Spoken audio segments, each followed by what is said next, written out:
Hello everyone, I have something important to share today. Since 2014, Rabbi Yosef Akilov and Sha'arei Eliyahu congregation have been a guiding light to me, and I know I am not the only one who can say this.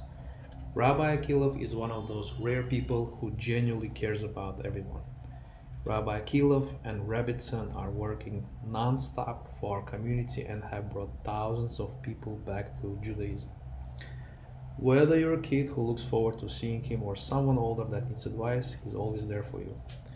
You know what's really special about Rabbi Akilov is how he makes each one of us feel important. He's always ready to lend a hand in a big or small way.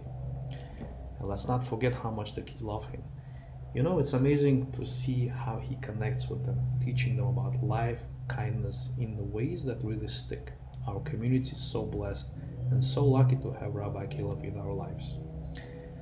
Now, today, we have an amazing opportunity to give back a little bit of what He has given us.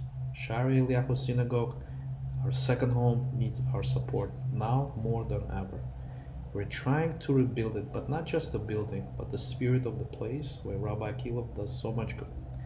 Please don't lose this opportunity and be part of something special. So I'm asking everyone to join me. Let's help out. Every bit counts, and together we can make sure Rabbi Akilov and our community have a place where they can continue to make a difference. Thank you so much for listening. Your support means the world to us.